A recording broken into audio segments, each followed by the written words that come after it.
So Music Void, we're back here at Muse Expo Europe. I have Mike Walsh here, the head of music at XFM. Can you just give us a little bit of information about your role and responsibilities at XFM? Yeah, of course, man, yeah. So I'm the head of music for XFM, which is one of the most successful radio brands in the UK. We have the highest, or certainly one of the highest, penetration ABC1 listenerships in the country, over 70%. We target late 20s, early 30s, and we are about 65% male, which means that we deliver a very attractive slice of the demographic to advertisers. And actually what we've found is that we've been quite fortunate in the recent economic downturn, is that we've been pretty buoyant in terms of what we've been selling commercially, which is great. Yeah, we are listened to by about 1 million people in the UK. Okay, that's great. And so what is your view on the direction of radio in terms of technology and audience in the next 5 years? I don't really want to get into the technology area so much. What I think is really important for a band like XFM is the fact that we are still in amongst the massive fragmentation of media, and democratization of media is something else that you hear a lot, in the sense that there are more and more people consuming more and more outlets. What I think is really important for a band like XFM, and what we do really well, is have an unbreakable bond with our audience. We're still the trusted guide. So amongst all the noise, of which there has never been more, in terms of all the competition, all the things that are fighting for audience mind share, be that other radio stations online or digital or on FM, be that computer games, be that anything that competes for our target audience's attention, we still have a really valuable and increasingly valuable place in the portfolio of media. So we are probably more than ever the trusted guide, the person that says to them, there is a kind of almost unimaginable amount of music in the world being made, because there's more music being made than ever before as well. And it is mind-boggling how much there is available to you as a consumer. Allow us to be the people who put an arm around you. We're your friend. We know what you like, musically. We have a good idea because you've chosen to listen to XFM, so we have a rough idea of your musical universe in terms of your taste. Allow us to be your trusted guide. It's an overused phrase, but it is still a very valuable phrase. Allow us to be your trusted guide through the plethora of music outlets that there are. And I think that's the future. It's about strong brands like XFM having loud, clear and trusted voices in amongst all the choice. Okay, and so does radio still play a major role in breaking new artists? Without a doubt, yeah. I mean, it was a very recent survey, actually. I think it was only about a year ago, maybe 2 years ago at the most, that said that. So it was, I think it was, several thousand consumers were asked, where do they hear new music first, and where do they get their recommendations from for new music that eventually leads to purchase and all the rest of it. And radio was still 70+%. That was a UK survey. So knowing that over 70% of the British audience still sees radio as the primary source of new music, regardless of genre, then surely that speaks for itself, that radio still has the attention of the consumer and still has the ability to break artists. And also, especially a station like XFM as well, where we're a lot about new music. A lot of our perceptions and a lot of what we do are about introducing the audience to new and exciting things.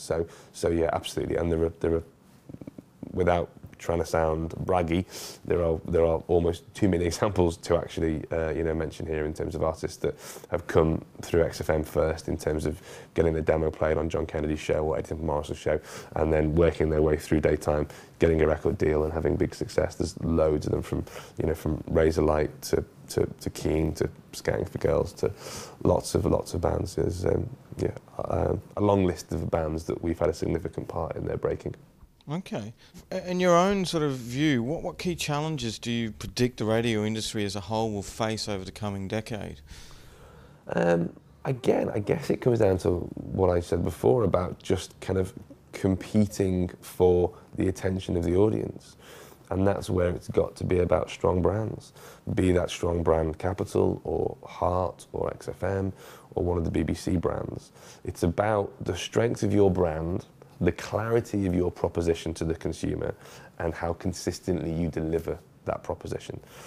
And that's the challenge, and we've got to step up to the plate and deliver it across all of our brands. Okay, that's great. And what are your views on music subscription services, whether that be like Spotify's the most hyped one at the moment, or streaming Rhapsody and Last FM? Are they major threats to radio's traditional audience?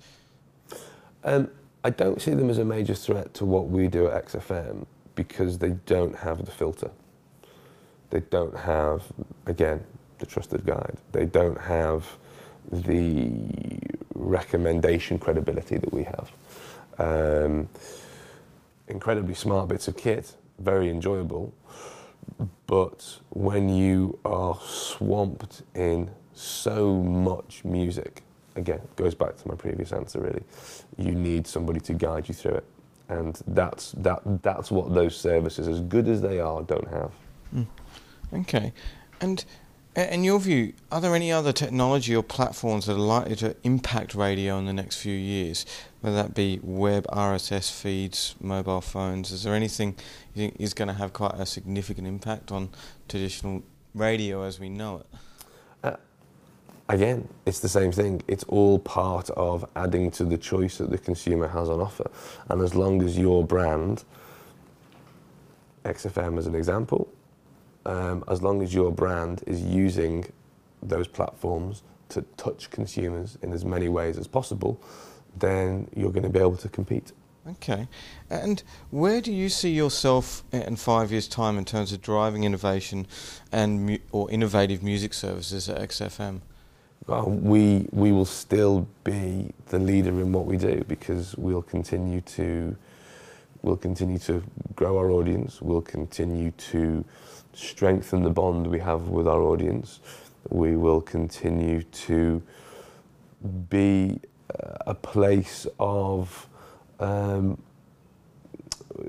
warm, trusted, informed recommendation. That's what we aim to do, and I think we're only going to get better at that. And as more competition comes in, it will probably be better for us anyway, because you know, competition's good for the marketplace. It raises everybody's game, but also, you know, more people consuming more music than ever before can only be a good thing. Okay, and on one final note, because obviously this is a music business. Without the artists, we have no business. Who are some of your current favourite artists that you're listening to at the moment? Okay, I'll give you two. I'll give you one at the kind of about to break commercial end with the big budget, and I'll give you one at the real baby end. At the big end, there's an artist from, I think they're LA based, called Carolina Liar, which actually Sat Bisler tipped me on about a year ago, and they've had a kind of okay hit in the UK recently with a song called Show Me What I'm Looking For. They're about to have an absolute UK smash with a song called Not Over You Yet, or Not Over Yet, I think it's called. It's going to be everywhere, absolutely huge. Max Martin produced, signed to Atlantic in the US and the UK, I think. I mean, proper household name, smash, I predict. And then on the baby end, there's an artist I really, really like in Manchester called Run Toto Run, which is a girl called Rachel Kitchenside. It's kind of very beautiful, very hooky female singer-songwriter, but with some really nice electronic elements as well. And creating quite a buzz in Manchester, and just had some nice press, and it feels like she's finding her tribe. To quote that book. So yeah, she's very good. Run Toto Run. And there you have it, some good hot tips there from Mike Walsh, Head of Music at XFM Music. Thanks a lot for your time today. No problem.